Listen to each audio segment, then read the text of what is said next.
बंदर और मगरमच्छ की कहानी। एक बार की बात है। अरे हाँ, एक जंगल था। वो बहुत बड़ा जंगल था, पेड़ों से भरा हुआ। और एक बहुत ही स्पेशल पेड़ पर चिंटू रहता था। चिंटू बंदर था, समझे ना, कोई ऐसा वैसा बंदर नहीं। हाँ, वो बहुत ही लाइवली बंदर था, हमेशा कूदता रहता था। उसे एक डाली से दूसरी डाली पर झूलना बहुत पसंद था। क्या फन आता था उसे पूरे दिन। चिंटू खुश रहता था और हमेशा बातें करता रहता था। उसका घर एक ऊंचा जामुन का पेड़ था, नदी के बिल्कुल किनारे। इस पेड़ पर सबसे रसीले जामुन लगते थे, पूरे जंगल में सबसे बेस्ट, मेरा यकीन करो। अब उसी नदी में कोई और भी रहता था। गेस कर सकते हो कौन? गैप्टूएस, एक बड़ा सा लंबा सा हरे रंग का साथी। हाँ, वो था भोलू मगरमच्छ। भोलू काफी बड़ा था और उसके बहुत सारे नुकीले दांत थे। ओ हो, स्कैरी दांत। वो अक्सर नदी किनारे लेटा रहता था, गरम धूप सेंकता हुआ। वो बहुत लेजी दिखता था, बस वहां लेटे हुए।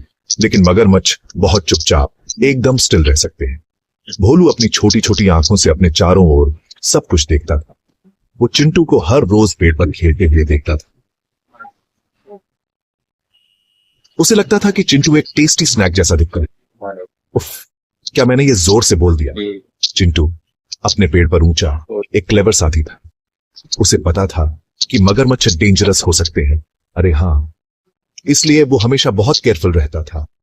वो अपने पेड़ से कुछ मीठे जामुन नीचे फेंकता था, बस फ्रेंडली होने के लिए, भोलू तैरकर किनारे के पास आ जाता था। वो उन फलों को गप गप खा जाता था जो चिंटू गिराता था। यम्मी, भोलू सोचता, या शायद गुरगुराहट के साथ कहता था, फल बहुत मीठे थे, बहुत डिलिशियस।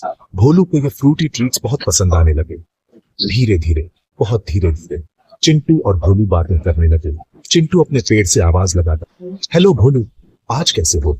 वो चहक कर पूछता। भोलू अपनी बड़ी बड़ी आंखों से ऊपर देखता। हेलो चिंटू, मैं फाइन हूं, थैंक यू। भोलू अपनी भारी गड़गड़ाती आवाज में जवाब देता। ये थोड़ा स्ट्रेंज था, है ना?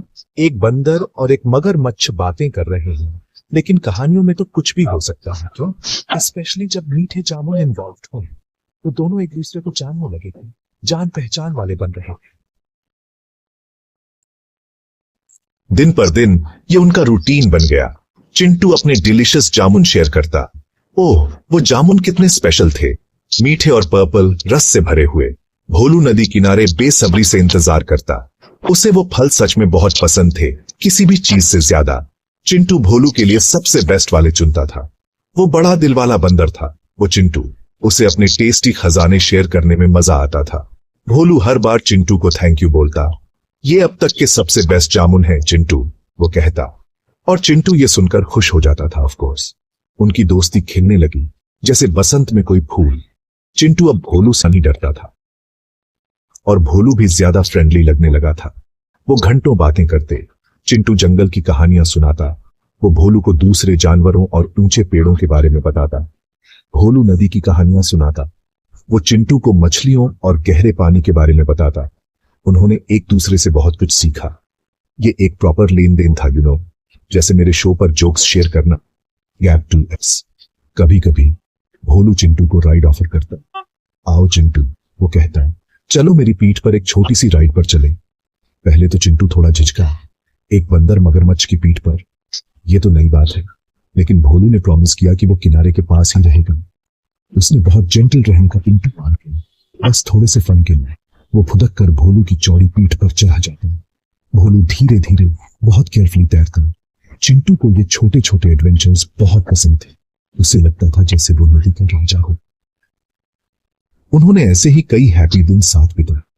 चिंटू अपने मीठे फल शेयर करता, भोलू अपनी कंपनी और नदी की राइड्स शेयर करता। ये एक परफेक्ट दोस्ती लगती थी, है ना? वो पक्के दोस्त थे चिंटू और भोलू। जंगल में हर कोई सपोर्ट था। एक बंदर और एक मगरमच्छ, इतने अच्छे दोस्त। किसने सोचा होगा कि ये पॉसिबल है? लेकिन दोस्ती सबसे अनोखी जगहों पर भी मिल सकती है। उन्हें हंसते खेलते देखना एक प्यारा नजारा था। ट्रूली एक यूनिक बॉन्ड। एक दिन भोलू अपनी पत्नी के पास घर गया। मिसेस भोलू भी एक मगरमच्छ थी, यूसी। भोलू ने उसे चिंटू के बारे में सब बताया। उसने उसे उनकी दोस्ती के बारे में बताया और ऑफ कोर्स उसने उसे मीठे जामुनों के बारे में भी बताया। ये जामुन बहुत मीठे हैं माय डियर, भोलू ने कहा। चिंटू उन्हें हर रोज खाता है। मिसेस भोलू ने बहुत ध्यान से सुना। उसकी आंखों में एक कनिंग सोच चमक उठी। ओह, ये कनिंग सोच, ये ट्रबलसम हो सकती है। वो थोड़ी चालबाज थी। वो Mrs Bholu, let me tell you. Mrs Bholu ने फिर कुछ बहुत विकेट कहा। मेरे प्यारे भोलू, उसने शुरू किया, अगर वो जामुन इतने मीठे हैं तो इमेजिन करो चिंटू का दिल कितना मीठा होगा। ओह डियर, कितना टेरिबल आइडिया। मुझे बंदर के दिल की क्रेविंग हो रही है, उसने डिक्लेयर किया। भोलू शॉक्ड रह गया। लेकिन चिंटू मेरा फ्रेंड है, वो चिल्लाया। वो चिंटू को हर्ट नहीं करना चाहता था। उसे चिंटू सच में पसंद था। लेकिन मिसेस भोलू बड़ी पर्सुएसिव थी। उसने बहुत बहुत सिक होने का नाटक किया। सिर्फ एक बंदर का दिल ही मुझे क्योर कर सकता है। वो रोने लगी। भोलू मुश्किल सिचुएशन में फंस गया था। वो अपनी पत्नी से प्यार करता था, ऑफ कोर्स, लेकिन वो चिंटू के साथ अपनी दोस्ती की भी कदर करता था। वो क्या करे? Gap 2S। मिसेस भोलू उसके पीछे पड़ी रही। मेरे लिए बंदर का दिल लाओ, मेरे लिए बंदर का दिल लाओ, वो पूरे दिन कहती रही। धीरे धीरे भोलू की गुड सेंस गायब होने लगी।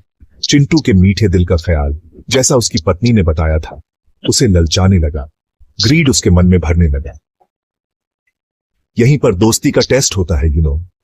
जब ग्रीड दरवाजे पर दस्तक देता है तो भोलू ने एक प्लान बनाना शुरू किया। एक बहुत ही कनिंग और डिसीटफुल प्लान। उसने डिसाइड किया कि वो चिंटू को धोखा देगा। वो चिंटू को अपने घर एक ग्रैंड फीस्ट पर इनवाइट करेगा। वो उसे नदी पार करने के लिए राइड ऑफर करेगा। लेकिन इस बार राइड का एक हिडन पर्पस होगा, एक बहुत डेंजरस पर्पस बेचारे चिंटू के लिए। भोलू को थोड़ा बैड लगा, यस, लेकिन उसकी पत्नी की बातें और उसका अपना बढ़ता हुआ ग्रीड ज्यादा स्ट्रॉन्गर थे। वो उनके गुड टाइम्स, उनकी हंसी और उन शेयर किए हुए जामुनों के बारे में सब भूल रहा था। अगले दिन भोलू चिंटू के पास गया। उसने अपनी फ्रेंडलीएस्ट मुस्कान कर दिया। हेलो चिंटू, मेरे बेस्ट फ्रेंड, उसने आवाज दी। मेरी पत्नी ने तुम्हें एक स्पेशल डिनर पर इनवाइट किया है। वो तुम्हें इतने सारे मीठे जामुनों के लिए थैंक यू कहना चाहती है। चिंटू बहुत हैप्पी। ओह कितना वंडरफुल, इसने जवाब। मैं जरूर आना चाहूंगा। वो भोलू पर पूरा भरोसा करता था। उसे भोलू के विकेट प्लान के बारे में कोई आइडिया नहीं था। बेचारा चिंटू, कितना इनोसेंट, वो भोलू की पीठ पर कूद गया। नदी पार करने के ट्रिप के लिए रेडी। उन्होंने चौड़ी नदी पार करने का अपना जर्नी शुरू किया। चिंटू एक्साइटेड था, फीस्ट के बारे में बातें कर रहा था। भोलू स्टेडिली तैरता रहा, लेकिन उसका दिल भारी था। जब वो नदी के मिडिल में पहुंचे, किसी भी किनारे से दूर, भोलू रुक गया। वो उदास चेहरे के साथ चिंटू की तरफ मुड़ा। चिंटू, उसने कहा, मुझे तुम्हें कुछ बताना है। मेरी पत्नी बहुत सिक है। डॉक्टर ने कहा है सिर्फ एक बंदर का दिल ही उसे सेव कर सकता है। इसीलिए मैं तुम्हें अपने घर ले जा रहा हूं। चिंटू शॉक्ड रह गया। उसका फ्रेंड उसका दिल खाना चाहता था। ओह, ये धोखा। चिंटू का दिमाग तेजी से दौड़ा। वो स्केर्ड था, यस, लेकिन वो बहुत क्लेवर भी था। रिमेंबर, मैंने बताया था कि वो एक स्मार्ट बंदर था। उसने क्विकली एक प्लान सोचा। ओह भोलू, चिंटू ने कहा, वरीड होने का नाटक करते हुए, तुमने मुझे अर्लियर क्यों नहीं बताया? मैं खुशी खुशी तुम्हारी पत्नी के लिए अपना दिल दे देता, लेकिन मैं अपना दिल तो जामुन के पेड़ पर ही छोड़ा है। जब मैं दूर ट्रैवल करता हूं तो सेफ्टी के लिए मैं उसे हमेशा वहीं रखता हूं। Gap 2S। कितना क्लेवर छोटा साथी है, ऐसे ही पासा पलट है। भोलू, जो ज्यादा brightest bulb in the box नहीं था, उसने उसकी बात मान ली। रियली चिंटू, तुम्हारा दिल पेड़ पर है? उसने पूछा। यस ऑफ कोर्स, चिंटू ने कहा। हमें क्विकली वापस जाकर उसे लाना होगा। तो फूलिश भोलू वापस मुड़ गया। वो जितनी तेजी से हो सका चिंटू के जामुन के पेड़ की तरफ वापस गया। जैसे ही वो किनारे के पास पहुंचे, चिंटू ने एक ह्यूज लीप लगाई। वो भोलू की पीठ से कूदा और अपने पेड़ पर चढ़ गया, सेफ एंड साउंड। तुम फूलिश मगरमच्छ, चिंटू चिल्लाया। तुमने मुझे ट्रिक करने की कोशिश की। हमारी फ्रेंडशिप ओवर। भोलू को एहसास हुआ कि उसे बुद्धू बना दिया गया है। उसने एक फ्रेंड खो दिया और उसे कुछ नहीं मिला। कहानी का मॉरल ये है माय फ्रेंड्स, कि अपने फ्रेंड्स वाइजली चुनो। और हमेशा रिमेंबर, क्विक थिंकिंग तुम्हें बिग ट्रबल से बचा सकता है। सिर्फ स्वीट बातों से फूल नहीं।